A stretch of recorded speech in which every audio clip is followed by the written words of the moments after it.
My fellow Americans, I'm pleased to tell you today that I've signed legislation that will outlaw Russia forever. We begin bombing in 5 minutes.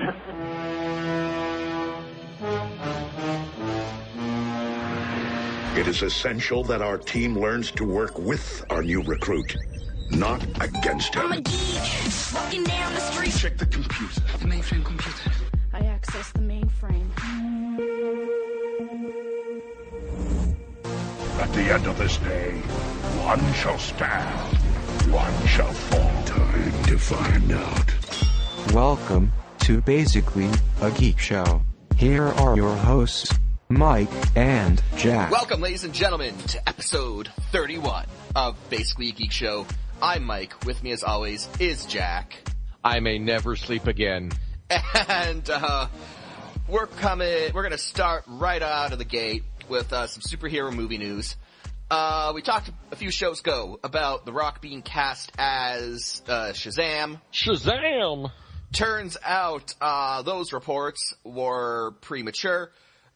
He was cast in the Shazam movie, but apparently what happened was that they gave him the choice to either choose to play Shazam or his nemesis, Black Adam, and The Rock apparently chose to play Black Adam. So, that's racist! That's the character's name! Black Adam! That should tell you all you need to know. That's racist! I actually, I say that partially in jest. Mm-hmm. I'm surprised that no one has, said, either requested, demanded, or just proactively for the sake of PC, giving him a little bit of a name change. Well, I think it helps that the character is Egyptian, not black. Oh, true, but if it was a black guy named Black Adam, then I could see the issue, but... Well, now it's going to be a black Samoan. Yeah, but he's like half Samoan, and it's that weird thing that Hollywood does, which is racist in and of itself, but they're like, well, he's some sort of brown, so he can pass for other brown, so The Rock can play an Egyptian. He did it, he played an Egyptian in The Scorpion King. Well, him, and then later on, I didn't see any of the Scorpion King sequels because they all look like ass.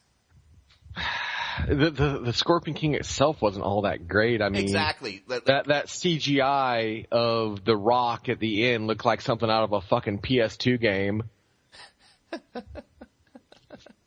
Yeah. I've seen movies with less than half the budget that were better, but, Yeah, so, that's a thing, I guess maybe he wanted to just play the bad guy, which The Rock doesn't normally play the bad guy, does he?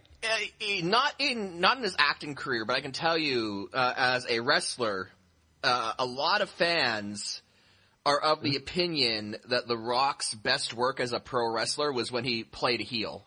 When he was the corporate sellout, when he was the corporate champion. I know that, strictly speaking, they're rewriting African American Adam to be a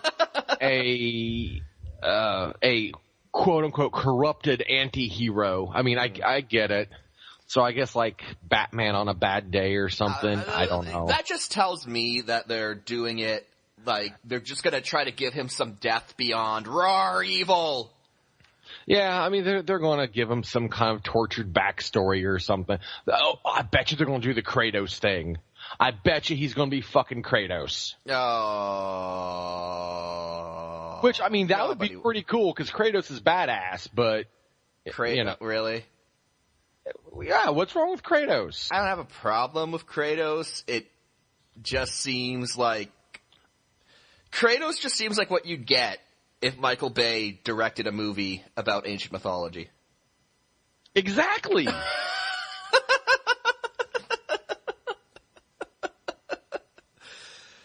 I actually, one of our listeners, Rams80, commented that The Rock would not make a good Shazam because Shazam himself is kind of a Boy Scout kind of character. I maintained that The Rock could have pulled that character off. I think he could have. Especially in light of some of the more recent movies I've seen, that if he had to, I think he could play that role.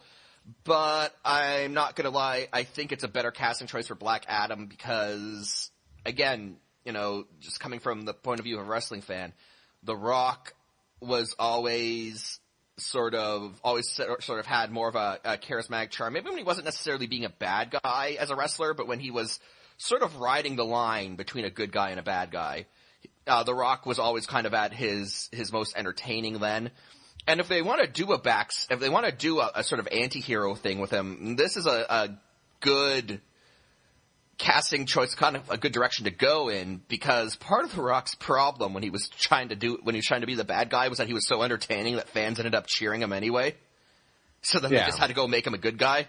So if he can kind of bring that sort of performance to the role, and he can make a villain, if he can make the villain, Black Adam, likable, just because of how charismatic he is as an actor. Who knows? Maybe a DC movie is doing something right. I mean, they could actually have a new Loki on their hands. they could have their own Loki, and then in a few years we could be talking about Black Adam 4. See, here's the thing though about that. If I put Loki and Black Adam in a room and they're gonna fight, Loki's gonna get his ass kicked because Loki's he's kind of a bitch. He's kind of a peen. Of a peen. So, I mean, yeah, they very well could. And that comparison's kind of even further drawn out because, Thor is very much like Shazam. And a lot of people wouldn't call Thor a Boy Scout, but kind of because of the setting that he comes from, Thor is very much defined by, chivalrous ideals of honor and loyalty and that sort of thing.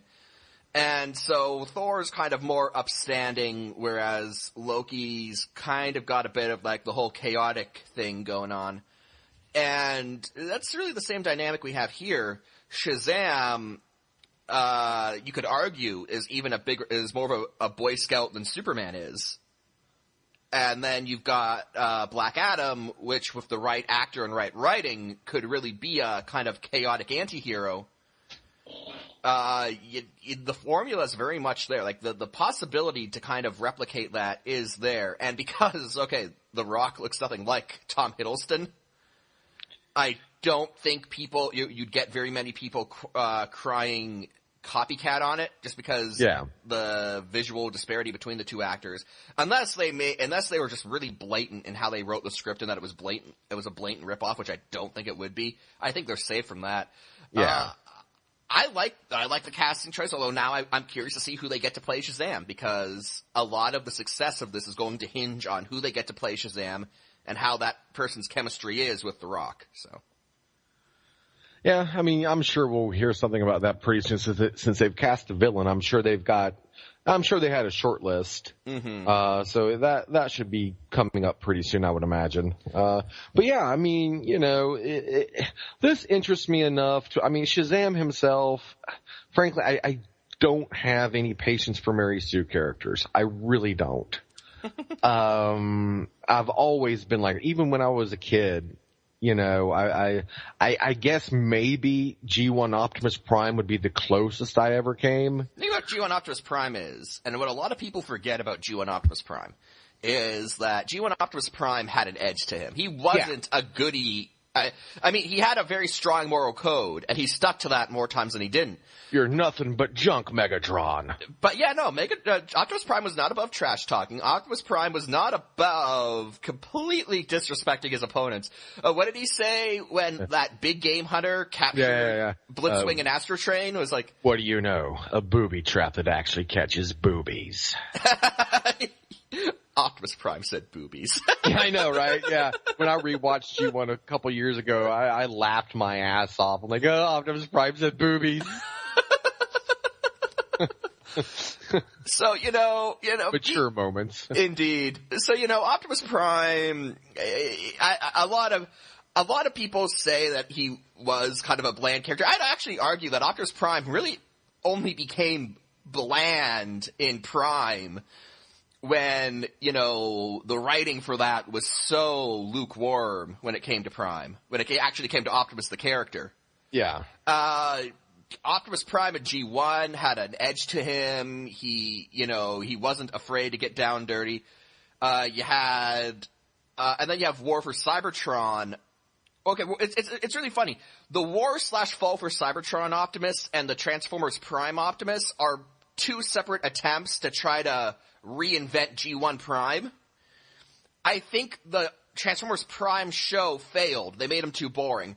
Yeah. It's like they only remembered the epicness from G1 Prime without remembering what gave the character some levity and some dimension.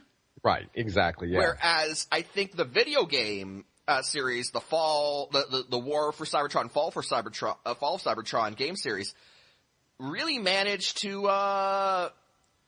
update it in a better way. Optimus Prime is not boring in those games. He's got. The funny thing is, technically, I guess according to the canon, they're supposed to be the same guy. That they said that, but that's actually a really interesting train of bullshit.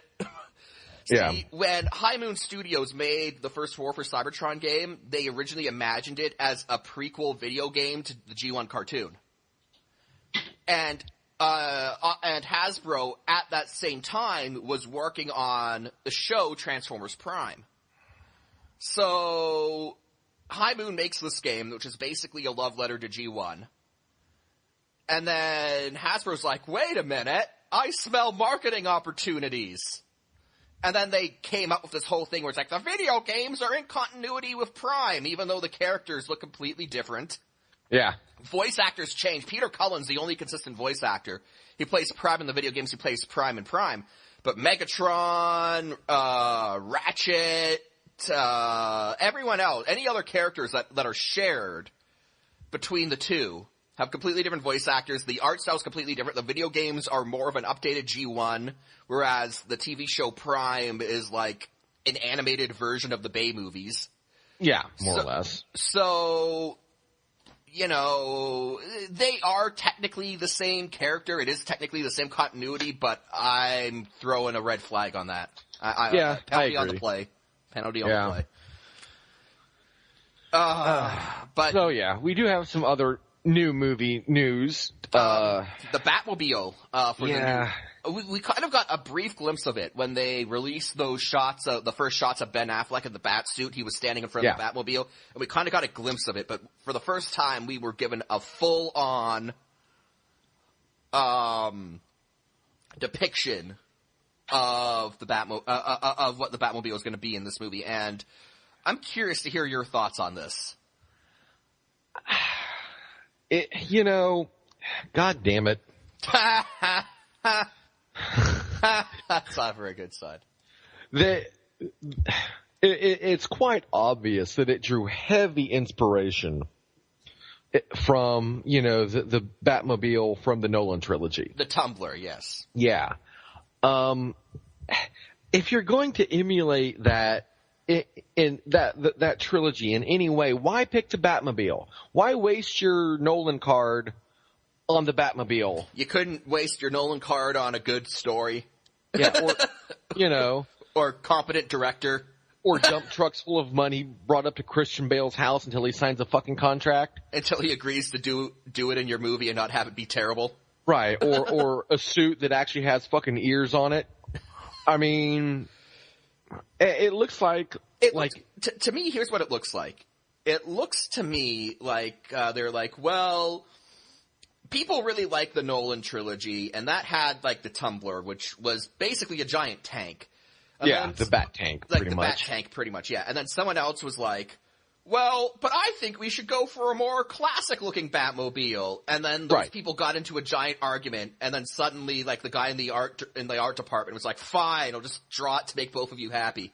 Yeah, he drew it, threw it at them, and said, here, shut the fuck up. Yeah, so... and it looks like the Nolan, the Bat Tank and the more classic Batmobile had a baby. Mm-hmm. It's not a bad look. My frustration with it is, again, the one way in which you choose to emulate, that trilogy, and this is what you use that on. Mm-hmm. No other real design cues that I've seen of the Batsuit kind of harken back to the Nolan trilogy in any way? No. The new bat suit that they're going to put Ben Affleck in looks, it's straight